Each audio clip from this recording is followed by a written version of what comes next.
Friday, the 10th of February. Hello, everyone, and welcome to Frontier Opening Bell. I am boasting them off. Great to have you watch this show this Friday. Thank God it's a Friday and we can all use the weekend. But just before that, these are just a quick news and information around the marketplace, economies and businesses, as well as corporate environment on the African continent. So if we start, as always, with the stock market in Nigeria and bourse down by about 20,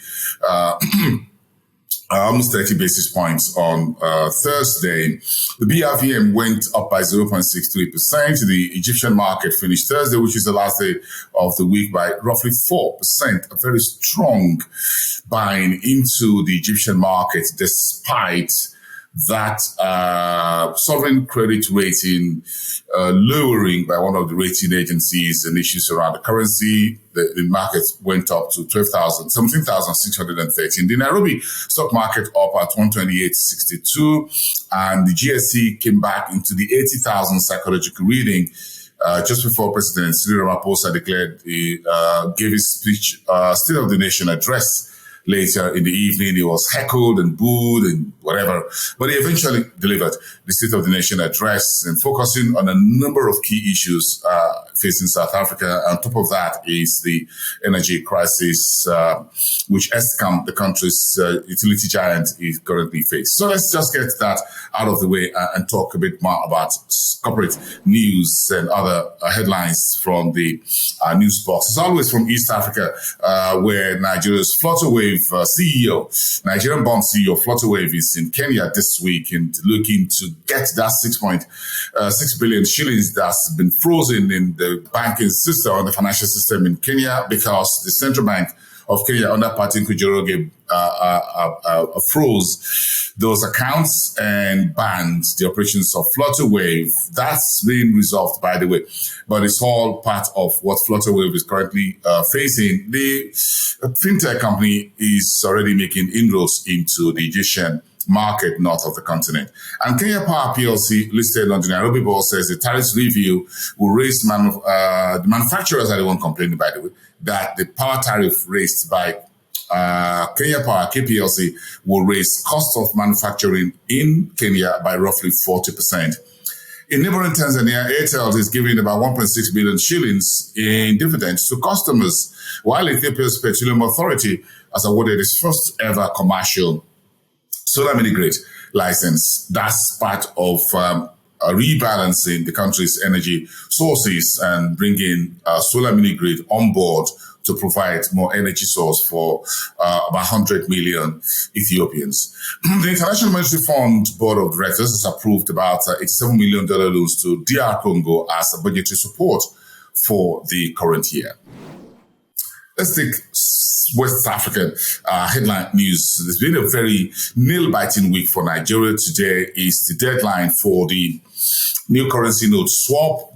Overnight, the Attorney General and Minister of Justice for the country says the government of President Buhari will obey the court order and will allow the old currency notes, 200, 500, 1,000 naira, to continue to circulate, but that the order of the court will be challenged very soon. As of this morning, we're getting news that the central bank governor and a few other top officials are meeting together in the Council of State meeting. That meeting includes all former presidents and heads of state, heads of government of Nigeria. So far, it's a very crunching time, just 2 weeks ahead of Nigeria's hotly contested elections. So that's the latest as it were right now. It was sure Nigeria still faces a lot of crunching time as far as getting cash is concerned. And Africa's Foundry Limited says will today close is a Series 1 and Series 2 10 billion commercial paper, which has been floated at about 15.0% and 16.0% on the Nigerian market. OPEC Development Fund yesterday announced that it's giving additional $50 million to the African Finance Corporation, which is headquartered in Lagos, Nigeria, to support infrastructure lending for projects across the country and across the continent. And that is one good news overnight. OPEC Development Fund and EFC's got a long relationship dating back to 2017 when some agreements were signed between the EFC and the OPEC Fund. In Ghana, today is the deadline for everyone in the country to register for the local debt swap, which was announced late last year to help Ghana rebalance its fiscal position and deleverage its debt book, as it were. There were news that some folks were unable to register on as quickly as possible, and that extension has been given till today. We will expect to hear the details of that. That is being concluded from the Ministry of Finance in the days ahead. But today, February the 10th, is the final deadline.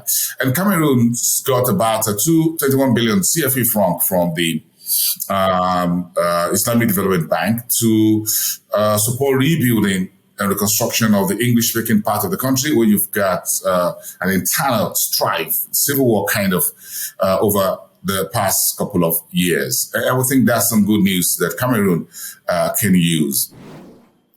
So in Southern Africa, President Ramaphosa was at the parliament yesterday evening. The House Speaker was heckled. The president was booed just before he started his presentation. Almost made it impossible for him to give a State of the Nation address. Opposition parliamentarians were heckling the president almost every step of the way.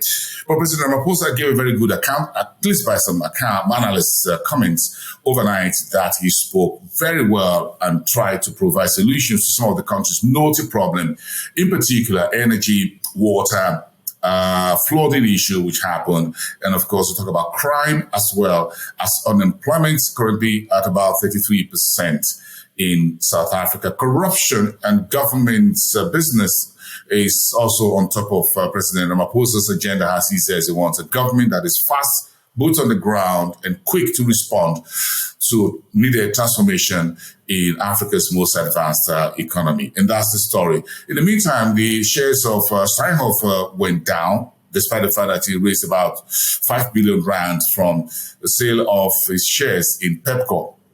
Mining giant ArcelorMittal is reporting 2/3 of full year 2022 earnings will slump, while SPOR is reporting half-year profit for 2022 to double. Headline earnings per share is in around 98% jump, because restaurants stay strong as South Africans came back from the COVID-19 pandemic restrictions, and they were binging and going to restaurants, consuming alcohol, foods, and other things. So, and that's good news for SPOR, which warehouses a number of restaurants across South Africa.